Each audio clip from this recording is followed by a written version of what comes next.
Hello my dear students, मैं शुभम वर्मा और आज इस वीडियो में आप लोगों के लिए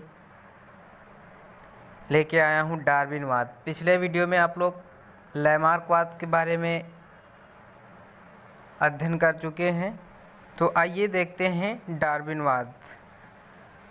तो जैव विकास का यह सिद्धांत इंग्लैंड के प्रकृतिशास्त्री जो हमारे डार्विन हैं, इनका फुल नेम चार्ल्स डार्विन है, इनके द्वारा प्रस्तुत किया गया। और जो ये डार्विनवाद है, ये इनकी एक बुक है ओरिजिन ऑफ स्पीसीज।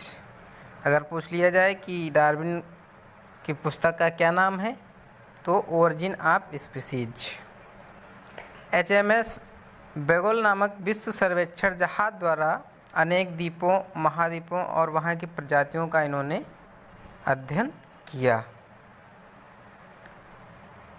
फिर देखते हैं इनके सिद्धांत के कौन कौन से मुख्य बिंदु थे। तो आइए एक एक करके उनके बारे में डिस्कस करते हैं। जैसे पहला इनका था जीवों में प्रचुर संतान उत्पन्न करने की क्षमता।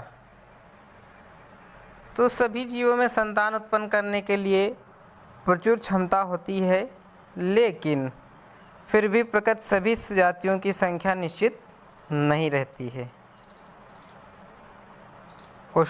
निश्चित रहती है। जैसे इसका एग्जाम्पल अगर बोलें तो मादा स्कैरिस अपने जीवन काल में लगभग 2.7 करोड़ अंडे देती है, और जो एक घरेलू मक्खी होती है वो एक बार में 150 अंडे देती है। फिर दूसरा देखेंगे संतुलित आबादी। तो संतान उत्पन्न करने की प्रचुर क्षमता के बाद भी अधिकांश जीवधारी वयस्क अवस्था तक नहीं पहुंच पाते हैं, क्योंकि इनमें जीवन संघर्ष होता है। तो फिर इसी से नेक्स्ट थर्ड पॉइंट बन जाता है जीवन संघर्ष।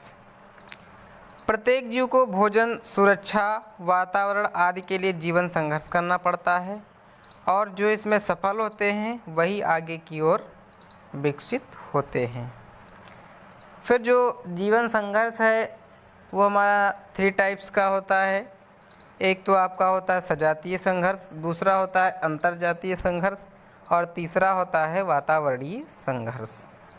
तो सजातीय संघर्ष में क्या होता है, एक ही जाति के जीवों के मध्य होने वाले संघर्ष को हम सजातीय संघर्ष कहते हैं।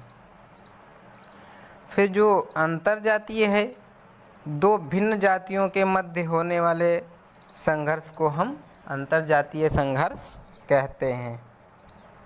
और जो हमारा वातावरणीय संघर्ष है, ये सभी जातियों पर अपना समान प्रभाव डालता है। फिर नेक्स्ट देखेंगे योग्यतम की उत्तरजीविता। इसमें क्या होता है, जीवन संघर्ष में जो जीव सफल हो जाते हैं या जिनमें लाभदायक विभिन्नताएं उत्पन्न हो जाती हैं, वही जीवित रहते हैं, और बाकी मर जाते हैं या नष्ट हो जाते हैं। और एक बहुत इम्पॉर्टेंट बिंदु है जो योग्यतम की उत्तरजीविता है, ये वेलस द्वारा कहा गया था सर्वप्रथम, और इसी बिंदु को डार्विन ने प्राकृतिक चयन का नाम दिया। तो नेक्स्ट जो इनका पॉइंट है वो है विभिन्नताएं और उनकी वंशागत या प्राकृतिक चयन, नेचुरल सिलेक्शन। तो प्राकृतिक चयन के कारण कुछ विभिन्नताएं उत्पन्न होती हैं, जिनमें लाभदायक व हानिकारक दोनों तरह की होती हैं। जैसे पहली है अच्छी विभिन्नताएं, जननिक विभिन्नताएं होती हैं, जो एक पीढ़ी से दूसरी पीढ़ी में या अगली पीढ़ी में वंशानुगत होती हैं। फिर नेक्स्ट देखेंगे वातावरण के प्रति अनुकूलन। तो वातावरण के प्रति अनुकूलन में जो वातावरणीय परिस्थितियों के बदलने से जीवों में कुछ परिवर्तन होते हैं, जिससे वे वातावरण के प्रति अनुकूल हो जाते हैं। फिर नेक्स्ट है नई जातियों की उत्पत्ति। तो डार्विन के अनुसार जीवन संघर्ष के कारण विभिन्नताएं उत्पन्न होती हैं जो प्राकृतिक चयन के फलस्वरूप जीवित रहते हैं और स्वयं को वातावरण के अनुकूल बना लेते हैं, जिससे नई जातियों की उत्पत्ति हो जाती है। तो इस प्रकार ये तो हो गया डार्विनवाद।